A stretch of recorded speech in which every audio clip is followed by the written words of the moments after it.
back to office. 9 do 5. Ako ti je loše, ti moraš da uzmeš bolovanje. U 5 završavaš i posao ne nosiš kući. I tačka. Vratim se sa posla i jedino za što imam snagu jeste da gledam u jednu tačku. Odlazak kod psihijatra na Balkanu je tabu. Radim sa mnogo ljudi koji su iz Indije, nikad nisu bolesni. Ti moraš da budeš zdrav, ti moraš da budeš na tom poslu. Dobar dan, Krastavčići. Dobrodošli u 6. epizodu. Aplauz, da. Dobrodošli u 6. epizodu. U prošloj epizodi govorili smo o emotivnim granicama, malo je bilo onako emotivnija tema. Pa, malkice. Jer mi smo emotivni ljudi, a i vi ste emotivni čim nas gledate. A danas idemo nazad na posao. Nazad na posao. Back to office. 9 do 5. Da. Od 9 do 5 ili malo duže, kako gde, zavisi kakva radna kultura. Istina. Gde se radi, da li se radi u Srbiji, da li se radi u Poljskoj. Pričat ćemo o radnoj kulturi Balkan vs. Poljska. Pričat ćemo o tome kako možda možemo biti spaljeni na tom poslu, koji su rizici, koji su to tipovi ljudi koji možda najviše mogu da budu ugroženi burnoutom, ono što se danas tako zove. Šta još? Saveti? Saveti, da, neka naša lična iskustva, mislim da je to to. Čekaj, nije to. Pre nego što krenemo, moje ime je Željko. Ja sam Vanessa. I ne zaboravite da nas zapratite tako što ćete da kliknete dole taj subscribe button. YouTube, Instagram, Spotify, Apple. Apple, da. Imamo. I takođe Substack. Da, hvala lepo. Svuda smo. Dobro, okej. Današnja tema, korporativna kultura. Zašto pričamo o tome? Pričali smo već o korporaciji, bila je tema u jednoj epizodi imposter sindrom i tako dalje. Oboje imamo jako dugo godina radimo u raznim poslovima, a mnogo godina, od kako smo se doselili u Poljsku, radimo u korporaciji i već više od 5-6 godina smo oboje na liderskim pozicijama, vodimo razne timove. Susretali smo se sa raznim izazovima, mnogo smo učili, bilo je padova i tako dalje. I sad sve to želimo da podelimo sa vama u 30 minuta.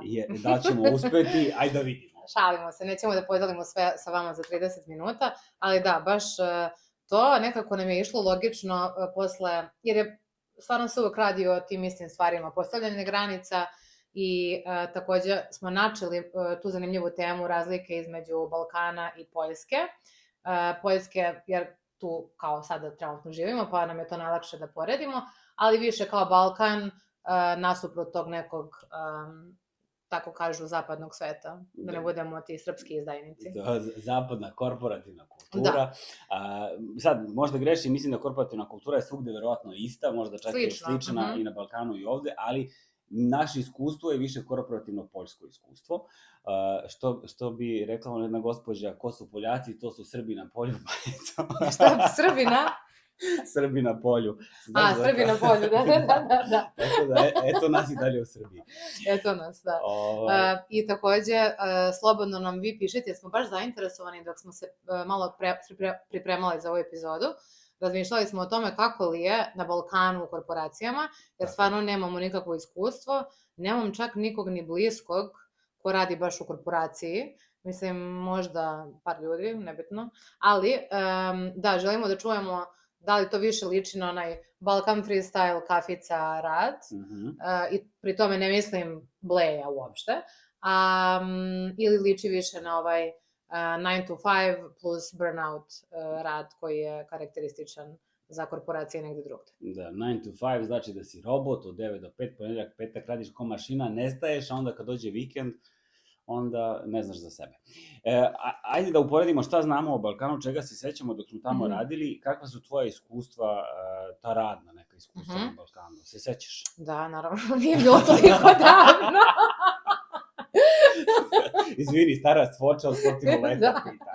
45. Pa nisam imala korporativno iskustvo kao što sam ti rekla, ali sam imala to malo preduzetničko iskustvo i imala sam iskustvo sa raznim timovima, jer sam radila u jednom centru kao, to je neki tim koji je bio pri fakultetu, pri univerzitetu, tamo sam pisala neke blogove i bila sam jako blisko sa timom i posle toga su bili ti neki manji projekti.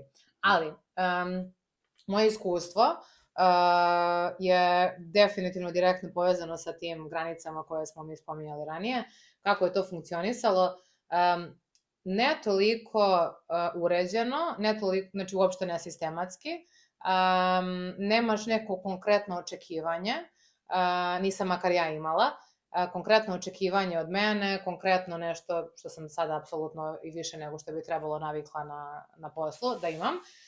Već je to bio neki freestyle, ali su očekivanja stvarno bila velika. I u svakom timu, gde god da sam radila, to je bio taj porodica moment, što sada smatramo kao ogromnom crvenom zastavicom. Ne, šta, to je onaj flag najveći, da. Ali to je nekako nešto što je jako prisutno na Balkanu. Mislim, zbog onoga što smo pričali u prethodnoj epizodi, ako niste gledali prethodnu epizodu, malo se vratite i pogledajte prvo ovu 4. epizodu, to je 5. pa onda kasnije. Da. Spomenula si porodica moment. To i postoji i ovde u korporativnim kulturama, zavisi od projekta do projekta, do firme gde radiš, forsira se taj moment, mi smo jedna velika porodica, mislim, bullshit.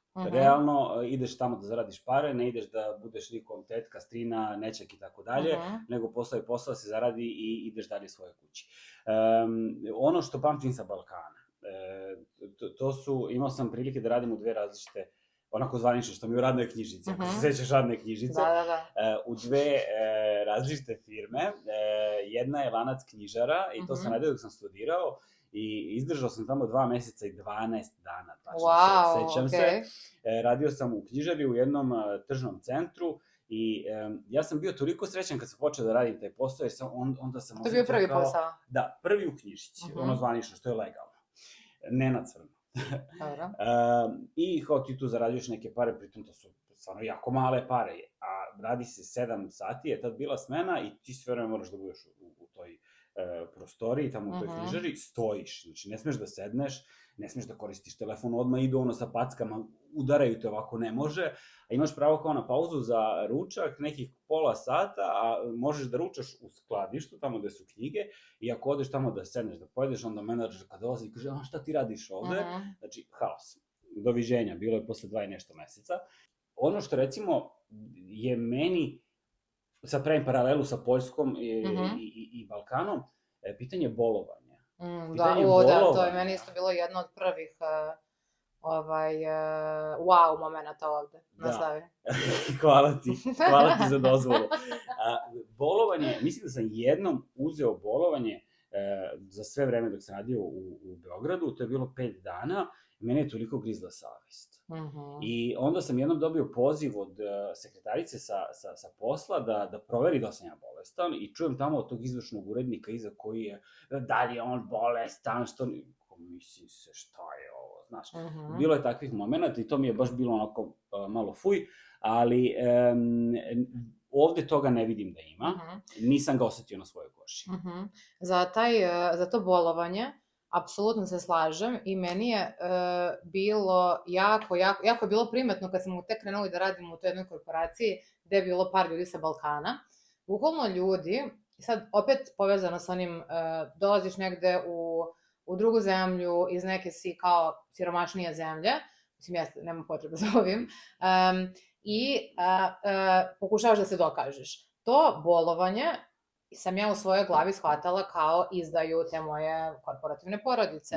I sećam se koliko bila sam bolesna taj prvi put, nešto, i prvi put sam trebala da pošaljem toj svojoj kao šefici da sam bolesna, da ću uzeti bolovanje. I poslala sam to, smišljala sam tu poruku kao pola sata, to sam poslala i kao, znaš, ona mi je thumbs up poslala i ja sam bila u šoku kao wow, to je nešto što ja neću uopšte, znaš, to nešto nije tema za razgovor posle, kad se ja vratim na posao. Htjela sam samo da kažem da nije uvek do te radne kulture, jer da, definitivno na Balkanu postoje više firmi koji neguju tu toksičnu kulturu, u smislu ako se razboliš nešto ti muljaš vamo tamo i to definitivno nije dobro. Nekad je do radne kulture, nekad je do nas samih. Nekad je do čoveka, apsolutno. Sad, šta sad misliš, zašto, na primer, mi koji dođemo sad odemo iz svoje zemlje, zašto mi imamo toliku potrebu da pokažemo da smo jaki, da nismo slabi, nema šanse da se razboli. Prvih 4-5 godina ja nisam uzimao dan bolovanja, jer negdje ima malo to kao sad ću da ispadnem slabić, neću biti na poslu, pomislit će loše o meni, a to uopšte nije tako. To uopšte nije tako. A čini mi se da mi, imigranti, ne znam, zove nas kako god hoćeš, da pogotovo ljudi dođemo, hoćemo da se dokažemo i onda imamo taj pritisak, ti moraš da budeš zdrav, ti moraš da budeš na tom poslu. Da, i opet, ja stvarno mislim da, svakako primećujem to kod ljudi koji su iz zemalja trećeg sveta. Znači, radim sa mnogo ljudi koji su iz Indije, nikad nisu bolesni, sa mnogo ljudi koji su iz Latinske Amerike, isti problem. Znači, to je ta neka nota koja je jako slična sa nama, i pogotovo ljudi na junior pozicijama, kao mi kad smo počinjali. Nema šanse će uzeti to bolovanje i radit će bolesni, čak će doći u kancelariju bolesni, i nekako će im to biti nešto jako strašno. Ako zapravo priznaju da su bolesni, ali, znaš, imaš to kao da priznaš da si bolestan, a imaš takođe, ako već imaš neko loše iskustvo radno, ti misliš da ćeš imati velike posledice. I ono što ja kao lider na mojoj poziciji radim, jeste da ih, ne mogu ja njih da ohrabrujem da uzmu sick leave, bolovanje, ali stalno želim da im ponavljam to isto. Ako ti je loše, ti moraš da uzmeš bolovanje. Meni ti ne trebaš, nikome ti ne trebaš, meni kao uopšte ne trebaš ti kao ti, nego kompaniji, šta god, ne trebaš bolestan, jer znam šta se dešava. A šta se dešava, i oboje smo iskusili nešto slično o tome ćemo kasnije. Što sam htjela da te pitam, da, koja ti još onako razlika između Balkana ili možda neki tvoji prijatelji sada što rade na različitim poslovima i onda to porediš sa ovim poslom ovde, korporativnim u Poljskoj? Pa to opet ima veze sa onim granicama što smo pričali. Mislim da to zbližavanje ljudi na poslu, da na Balkanu su ljudi mnogo prisniji, jako brzo se zbliže, jako brzo postaju besties, jako brzo tu pijemo kaficu, idemo posle na pićence, prave se grupice i onda, ajde, ne znam, pričamo o onom kolegi, ovom kolegi. To je plemenski mentalitet. Vrlo, da, ima tih plemena jako mnogo. Ne kažem da ovde toga nema, ne mogu sad da kažem, imamo i mi isto, naravno, uvek se bliže sa nekim, to je prirodno, ali mi se čini da upravo ovde dolaze te granice i ta distanca, to ono što smo pričali prošli put o hladnoći, u toj našoj kulturi, ne loše, nego dobro, da svako gleda svoje posla. Mi smo kolege, lepo ćemo da sednemo, napravit ćemo sastanak, ispričat ćemo šta treba da odradimo, a posle posla, kafica, piće, ok, ako idemo svi, idemo svi. I to je događaj, a ako ne idemo i gotovo. Jeste, to je tako. Naravno, kao što si rekao, imaju ovde takvih slučajeva i to da se zbliže ljudi mnogo na poslu. Naravno, ako radiš negde mnogo dugo, to se desi prirodno. Da, ali to je na Balkanu jako izraženo da ti i dalje moraš, da bi se osjećao voda sigurno na tom poslu, više je prisutno to da ti moraš da se zbližiš sa tim ljudima, jer nekako misliš, znaš, to je ta neka konekcija, ako imamo tu konekciju, i to je sve kao ta usluga za uslugu moment. Isto, znaš, kao ispijem kafice sa tobom pola radnog vremena, onda moram da radim preko vremena posle toga, ali ove kafice su isto bile jako bitne, zato što ne možeš da kažeš ne, zato što želiš da se zbližiš sa nekim da bi nešto, znaš, kao ostvario. I to su ti neki ljudski odnosi. A to, na primer, sad sam htjela da spomenem, nema veze ni sa Poljskom, ni sa Srbijom, dosta primećujem i u španskoj kulturi, imam mnogo kolega Španaca, kod njih je baš slično kao kod nas na Balkanu. Oni sve,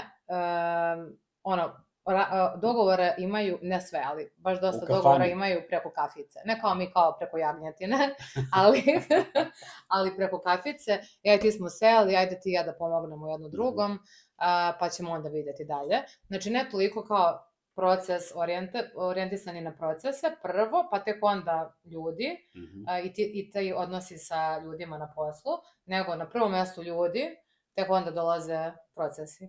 I vidiš, možda zbog toga što smo i mi malo tako južnjaci. Pa, verovatno je to povezano sa svim tim južnim narodima. Ali jako mi se sviđa to što si rekla, prvo ljudi, pa onda procesi, to je jako bitno, jer ipak moraš da stavi čoveka na prvo mesto, ali dobro, pričat ćemo možda o nekoj drugoj temi o o tome. O Mislim da je to procesima. baš dugačko. Rekla si jednu stvar, sad to piješ kaficu, pa onda ostaješ malo duže na poslu. Ono čega se sećam, kad smo živeli tamo na Balkanu i sad znam i od prijatelja koji sad i dalje rade, govorim za Srbiju, dešava se često da ostaju duže, da rade neke duže smene, jednostavno to se podrazumeva da ti moraš da ostaneš. Ne hvale mi se baš svi da im je taj prekovremeni rad plaćen, zato što nije uvek plaćen, a ono što je mene iznenadilo ovde pre tih 8 godina kad smo počeli da radimo, jeste što bar u ovoj firmi gde smo počeli zajedno da radimo, uvek je jasno komunicirano, u 5 završavaš i posao ne nosiš kući. I tačka. I to je ono što je, mene to jako kupilo kad smo došli ovde, nekako da moraš, mislim, uslovno rečeno, ali zna se gde je ta granica. Znači, do 5 je posao, posle 5 čao. Znači, radi, imaj svoj život, imaj hobi i tako dalje.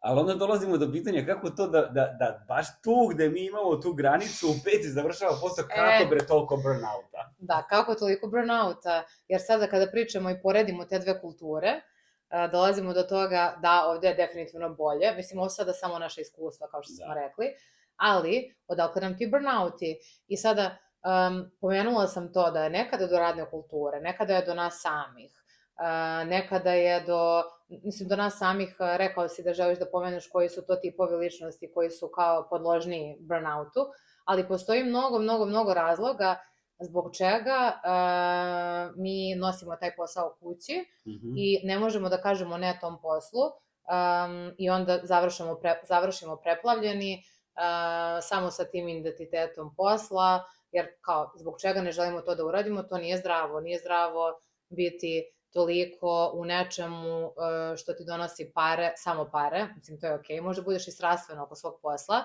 ali jednostavno nije zdravo biti samo u jednom tom svom identitetu, jer svako ko je bio tamo kaže da nije dobro. Da, bili smo oboje tamo, pričat ćemo o tome malo kasnije, ali sad kad smo kod tipova ljudi, ono što sam zapazio, i sad ovo je isključivo samo moje lično mišljenje na osnovu mog ličnog iskustva, a to je, zapazio sam da u poslovnom svetu, ovom u kom se mi krećemo, korporativni poslovni svet, imaš 3 tipa ličnosti. Prvi tip ličnosti, to su oni koji kažu da. I on će ti kaže da na sve. Novi zadatak, da, daj mi, ja ću da radim. Treba mi neko da volontira za nešto, da, daj mi, ja ću to da radim. Uzima konstantno sve na sebe i to je taj tip ličnosti koji je najpodložniji, da u nekom trenutku samo cap padne, jer ne može, to je overloaded je, preplavljen je sa zadacima, mislima, overthinkuje i ne može više da postigne ništa da uradi. Drugi tip ličnosti su oni koji stalno govore ne i vrlo su teško se menjaju, ne prihvataju promenu i to su vrlo rigidni ljudi koji očekuju da to što su oni uradili, da je to super, da to bude priznato i onda očekuju da budu nagrađeni za to, a onda imaju problem s tim što ne napreduju mnogo. I dolazimo do trećeg tipa ličnosti i to je taj treći koji zapravo, to su ova dva, pojedinci iz ova dva koji su odlučili da krenu ka sredini, ovi prvi da malo više govore ne, ovi drugi da malo nekad kažu da budu malo fleksibilniji, da se nađu negde na sredini. Ali mi se čini da ovi koji klimaju glavom, uzimaju na sebe, hoće se dokažu, u to spadamo i mi, na primer ljudi koji su došli iz drugih zemalja, pa sad hoćeš se pokažeš tu stalno, to su vrlo osetljive grupe ljudi, znači oba pola, i muškarci i žene, koji jako lako mogu da budu spaljeni. To je ono o čemu govorimo danas. I da na kraju ti, posle radne nedelje, da dođeš u subotu, da ne možeš se pomeriš. Nemaš snage ni za što drugo, da. Da, posle radnog vremena sediš i gledaš u jednu tačku i da, ne znam, da si u kancelariji, da sediš u praznoj sobi i plačeš ili čuveno da odeš u toalet i onda kao evo sad da se malo zatvorim, ja ću malo da pustim suzu i onda idem da radim svoj posao. Da, onda se vratiš tamo za te kompjuter i to je to. Zanimljivo ti je to, sviđa mi se i slažem se potpuno. Samo sam htela da dodam, u tu prvu grupu tih glavoklimača spada 90% juniora.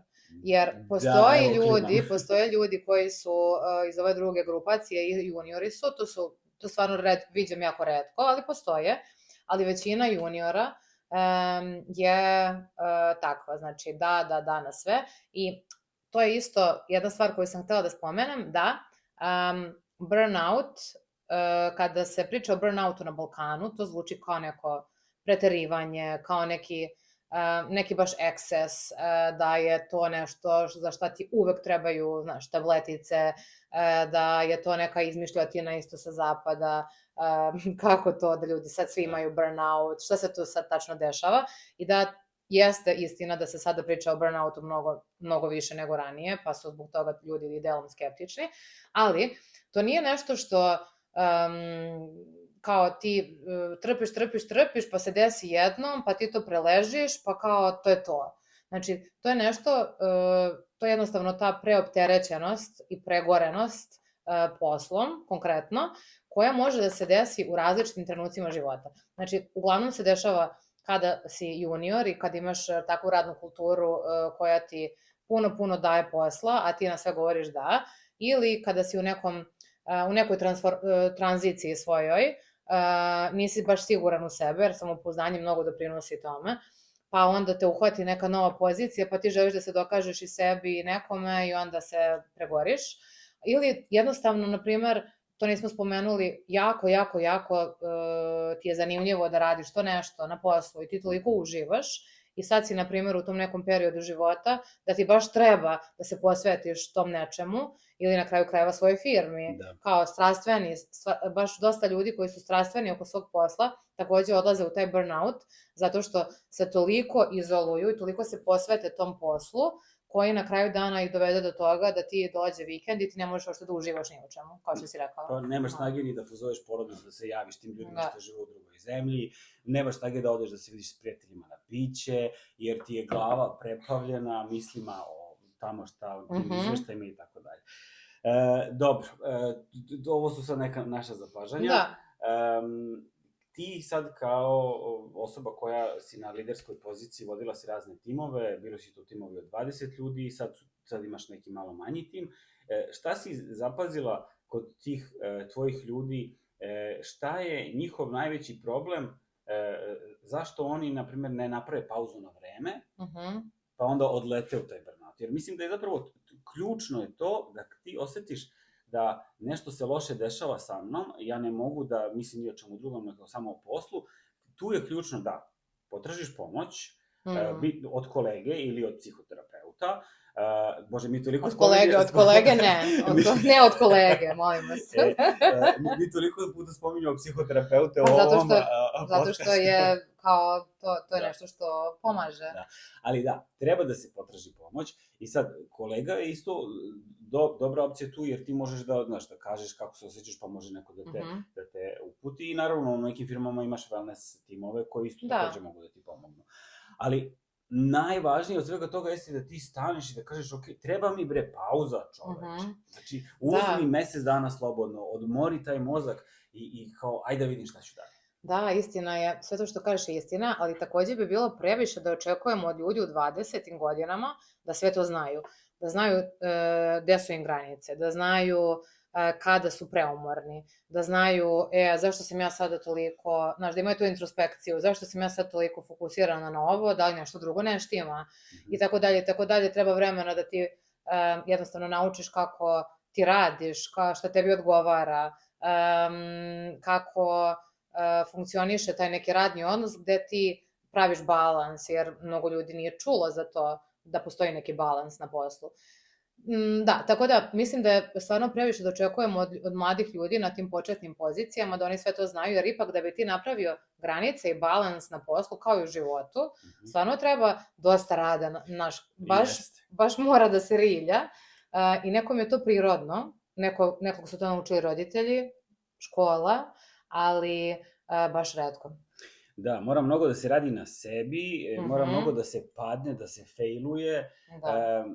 Mislim da mi često kad počinjemo kao juniori želimo da sve ispadne savršeno, da ne napravimo nikakvu grešku, da mislimo napraviš grešku kao kraj sveta, a to nije tačno. Napravi tu grešku, idi pogreši. Ja uvek recimo kažem ovim ljudima sa kojima sarađujem u mojim timovima, pogotovo novi kad dođu, i oni su uvek tako malo stidljivi i onda, ne znam, šalju mi poruku, Željko, pa ovaj fajl, pa kako ću, pa ova formula, pa šta ako nešto zeznem. sedimo na tom 1 na 1 sastanku i kažem, ma sjebi bre čoveče, idi zajebi sve, nek padne sve, naučit ćeš tako, ne može drugačije, ako nešto, ako padne, pa imamo ljudi, doći će pa će srediti, pa će... Da, neće biti smak sveta. Nije, da, to. A teo sam te pitam, kako ti reaguješ na te neke toksične šefove možda? Jer pričali smo o junior ljudima i to je nešto, junior ljudima bih ja stvarno savjetovala kao failujte, isprobavajte razne stvari, naravno da će biti burnouta, vodite računa o sebi, informišite se, psihoterapija, ako ne može psihoterapija, daj nešto drugo, ali to dođe sa iskustvom. A takođe ima dosta ljudi, tu smo i mi bili, koji se naviknu toliko na taj svoj uspeh u korporaciji i to im postane stvarno jedna jako bitna stvar u životu, što je okej skroz, ali onda treba da naučiš da ćeš ti imati periode kada možeš da daješ tih svojih 110%, a imaćeš periode kada možeš da daješ 50%. I tu je meni, na primer, bio ta začkoljica, ali o tome ćemo kasnije.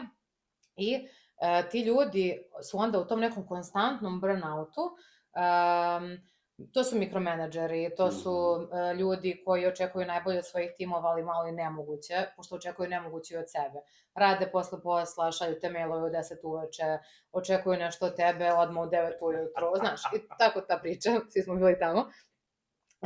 Kakav ti imaš, ne znam, odnos sa takvim tipovima supervizora? Ja isto šaljem mailove u 10 uveče, ali ili poruke, često mi se desi. To je okej, ako imaš u potpisu svog maila, ja to volim da stavim ako šaljem tako, da ja šaljem ovaj mail van svog radnog vremena, zato što mi je tako lakše i da ne očekujem ni od koga da to radi.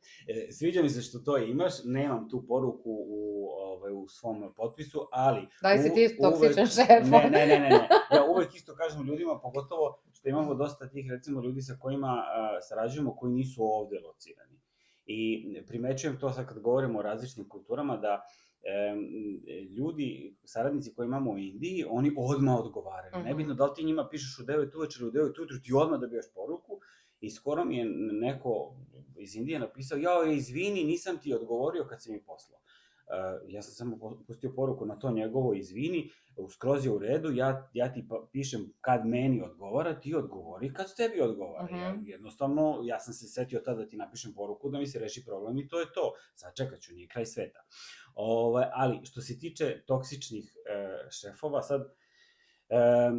Zavisi kako definišemo šta je toksično, ali taj mikromanagement, to je jako teško da se hendluje, pogotovo kad imaš ljude koji posmatraju svaki tvoj korak, hoće da im daš izveštaj na sve, na primjer, kakav si mail poslao ako šalješ nekom bitnom tamo koje je iznad tebe ili kod klijenta, šta si ti stavio u tom mailu. Ja na svu sreću sam izgradio takav odnos sa svojim supervizorima da imaju poverenje u mene i niko mi ne kontroliše tamo kako ja komuniciram i šta komuniciram, ali isto tako, znaš, tu sam nekako postavio granicu da ako neko kreće, ja uvek kažem, ok, ja sam dovoljno pismen i znam da sastavim svoj mail i svoj izveštaj, ja ću to da uradim, poslaću, posle ako želiš reviziju dobit ćeš, ali kao nema potrebe za tim. Tako da mislim da tu treba isto da se postavi granica. Apsolutno. I neće uvek to da dođe na dobru reakciju sa suprotne strane. Kad si junior, to je mnogo teže. Kad imaš već neko iskustvo, onda... Apsolutno, to dođe sa iskustvom i posle 8 godina iskustva ja ne mogu da zamislim da imam sada, na primjer, nekog šefa koji mikromenadžuje i naravno da bi moj prvi korak uvek bio taj feedback, jer feedback mora da ide i na gore. O tome da meni to ne prija i da se dogovorimo o tom nekom načinu rada. Ako to ne funkcioniše i posle tog dogovora, tražilo bi drugi posao. Mislim... Ili drugog šefa. Ili drugog šefa. Šef je tu da se menja, čoveče. Šef je tu da se menja kao i posao. Da. Dobro, dosta o šefovima, ali ajde malo na tu spaljenu temu. Mi kao spaljeni, šta se desio, što smo mi bili spaljeni? Što smo bili spaljeni i što ćemo biti možda spaljeni. To nije, kao što sam rekla, nije kao one time thing. Meni se desio jedan period baš koji bih nazvala spaljeni period, to je burnout. I to se desilo zbog toga što sam bila u jednoj kompaniji 5 godina. I bila sam na tom istom projektu gde sam znala sve ljude, znala sam već ko šta kako i tako dalje i tako dalje. I jednostavno ja nisam sebe slušala i ja sam aplicirala za poziciju više i došla sam do te jedne pozicije gde sam bila kao tim liderima i to uopšte nisam želela, ali nisam sebe slušala zato što sam navikla, ja sam sad došla ovde, ja sad ovde gazim taj korpo posao, logično je da idem dalje. Imala sam jako dobre šanse da dobijem tu poziciju. Radna kultura na tom projektu je onako shady. I jako se cenilo isto to klimanje glavom, da smo svi na neki način isti, da smo svi yes sir. One big happy family. Da. I to je jedan od razloga, ali najglavniji razlog je što ja nisam slušala sebe i došla sam na tu poziciju potpuno već pregorena sa ne znam koliko sati generalnog overtime-a, koji nije bio plaćen, naravno, jer ja nisam nikad ni tražila da se plati. Tu je problem, zašto nisi tražila? Zato što je to bilo nešto, ja sam uvek sebe krivila, u smislu, ja nisam se dobro organizovala u toku dana, moram da završim kasnije. Da, ali ako se ti nisi dobro organizovala u toku dana, ti treba da potražiš pomoć i da vidiš, da zapišeš sebi te stvari i da vidiš, ok, gde tu škripi i da prijaviš to. Svakako, taj overtime mora da se plati, pa mora da se plati. Ali dobro, to je druga tema. I šta se desilo? Nisam slušala sebe, otišla sam na tu poziciju, već mi je bilo uveliko muka od svih i svačega tamo. I krenula sam bukvalno da tonem. Zašto? Zato što sam očekivala, čak i pored svega toga, ja sam očekivala 100% od sebe. A ja sam u tom trenutku mogla da dajem 50%. Nažalost, na tom projektu to nije bilo moguće, ti daješ 50% na tako visokoj poziciji, moralo je 100% i to je onda bio taj krug začarani. Ja želim od sebe više, a i ovaj i ona i Pera Mika Žika želi od mene više, a ja ne mogu to da isporučim, ja tonem. I stvarno je bio baš jedan loš period kada sam bila toliko opsednuta tim poslom, samo sam o tome razmišljala, samo sam o tome pričala, nisam mogla, kao što si rekao, da se opustim za vikend, da se javim na telefon, vratim se sa posla i jedino za što imam snagu jeste da gledam u jednu tačku i ja sam stvarno u tom trenutku mislila da je to sasvim normalno jedno vreme. Posle toga, naravno, to je bio možda rezultat svih tih i treninga o tom burnoutu i svega što sam videla na internetu i prijatelja koji su kroz to prošli i psihoterapije i svega. Ne znam sad zbog čega je to tačno bilo da sam ja to osetila i potražila pomoć, jer ne možeš da specifiziraš kao potražila sam pomoć zbog toga i toga, ali sam potražila pomoć. Potražila prvo pomoć od tih ljudi na poslu, rekla to naglas, potražila pomoć od psihijatra takođe, koji ovde kada, mislim u Varšavi, kada ideš kod psihijatra, ne znam da li je to dobro ili loše, ali nije nikakav bauk. Ovde nije bauk, ali aj pričat ćemo gde je bauk. Ali da, potražila sam pomoć, znači, stopirala sam sve, bukvalno sam se vratila na ona basic podešavanja, gde je bio moj najveći uspeh u toku dana da prošetam sa psom, toliko i toliko, da pročitam nešto što nema veze sa poslom, da imam razgovor sa nekim ko nema veze s poslom. Znači, to su bili moji KPIs i stvarno na silu, to je bila nemoguća sila koju sam ja i morala da upotrebim, da se ja vratim na ta podešavanja fabrička, polako, i da namerno praviš pauzu. Nažalost, samo još moram da kažem, to nije nešto što svako može sebi da priušti. Apsolutno smo svesni toga, jer nije svako u situaciji da kaže, slušaj, ja ću sad malo na bolovanje. Ja ne mogu da radim, zato što sam psihički loše, a imam tamo 3 dece koje moram da nahranim, ili, znaš, ja sada idem da trošim pare na tog psihoterapeuta, psihijatra, a ovamo ne mogu da platim račune. Da. Sad dok pričamo ovo, sigurno će neki ljudi misliti možda da smo malo razmaženi, ali dobro, svako ima svoju tačku gledišta. Da ne ponavljam, imali smo slično iskustvo i nego da se uhvatimo možda tog dela, recimo tog psihijatra. Meni kad je baš prekipelo sve na tom mom poslu, ja sam bukirao svoje supervizore I otišao sam i rekao sam, ljudi, ja se stvarno ne osjećam dobro, ja idem kod psihijatra i moram da popričam sa nekim stručnim, ne znam tačno šta mi je, ali mi nije dobro. I jednostavno ta funkcija, baš sam bio disfunkcionalna na poslu skroz, i okej, odeš kod psihijatra, to je duga sesija, mnogo pitanja, ti objasni šta osjećaš, kako osjećaš, oni ti tamo postavljaju neke razne situacije. I meni je to toliko pomoglo.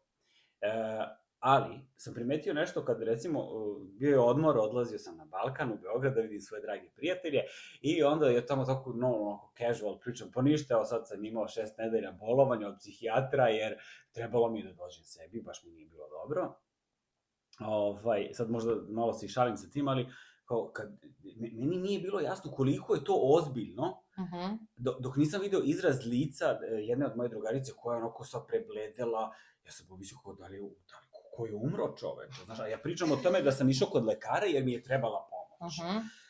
I sad malo prebacujem se na Balkan, zašto ovo uopšte spominjem? Zato što meni se čini da, možda greši, možda se nešto promenilo na Balkanu sad, ali odlazak kod psihijatra na Balkanu je tabu. To je kao, pa je psihoterapija i dalje tabu. Šta će narod da kaže, išao si kod psihijatra. Hvala Bogu, bre, da si otišao, jer to je doktor koji će ti pomoći.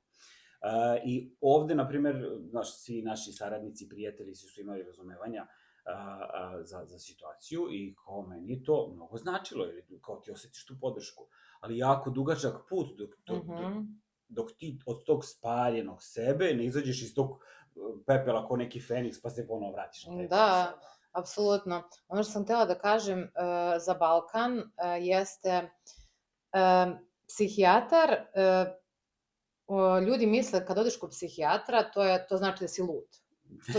To je to, imaš onaj F dijagnozu, gotovo, toliko si loše da si otišao kod psihijatra. A ljudi ne shvataju da ako si otišao kod psihijatra da potražiš pomoć ili kod psihoterapeuta, kod bilo kog doktora koji može da pomogne ili nekog drugog profesionalca, to znači da ti dalje imaš kapaciteta da se brineš o sebi. Znači, ako ne odeš i samo gutaš to i gutaš, to znači da je to kaput, da je to neko dno, ali ako možeš da odeš, to je i dalje znak da si svestan toga da imaš problem i da želiš da taj problem pokušaš da rešiš. Da.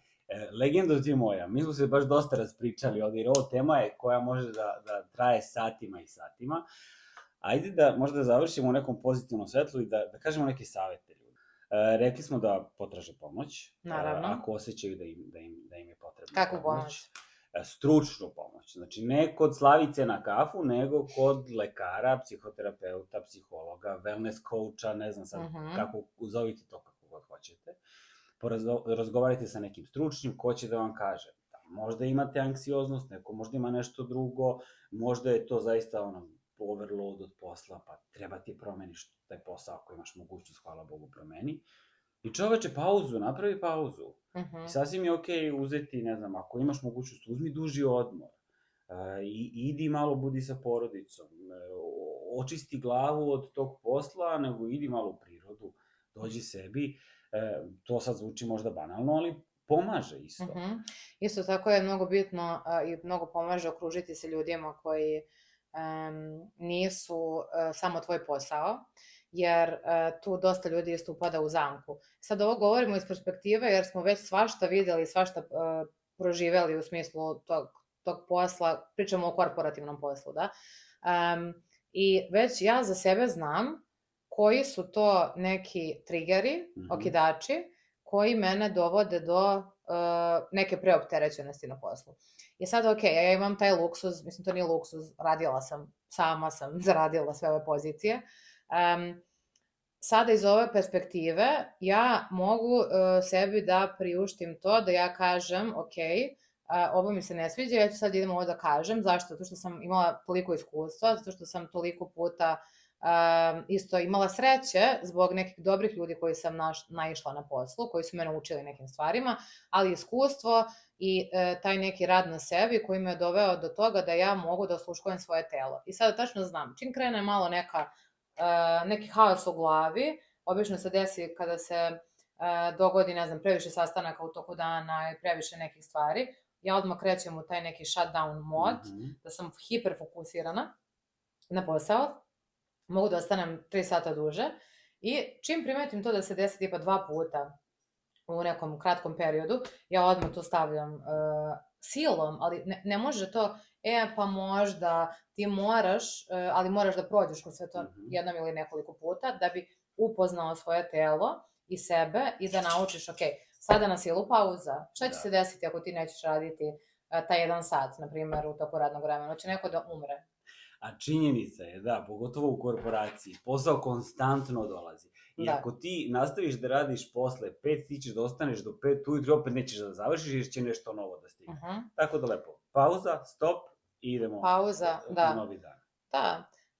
I takođe nije posao nešto, naravno za neke ljude jeste spas, pošto za neke ljude to jeste nešto u čemu su se jako dobro pronašli, u čemu vide to svoje kameno samopouzdanje, ali takođe možda bi trebalo razmisliti šta još, na primjer, donosi radost, kako, na primjer, možemo da se opuštamo, jer sigurno kroz posao ne, i nekako da se trudimo da ostanemo što više u tom balansu ako je kako moguće. Kućni ljubimci, hrana, vikend izleti, duži vikend negde van grada. Mislim da će to sve biti teme u narednim epizodama. Sad smo otišli baš duboko i ozbiljno, ali dobro, to smo mi isto. To smo mi, da. Nekad duboki i ozbiljni, nekad šalala. Da. Šta treba da kažemo, da nas prate? Treba da kažemo da ako vi, ljudi, krastavčići ljudi, želite da nas čujete u budućnosti, mislim da morate da kliknete taj subscribe koji se nalazi dole. Nemojte to da zaboravite. Ako želite da nas čujete u nekoj kraćoj formi, to je dobar Instagram, da vidite šta radimo kad ne snimamo. I to je to. Do nekog sledećeg četvrtka, to jest za 2 nedelje četvrtka. Ljube vas i vole. Krastavčići, čao, čao!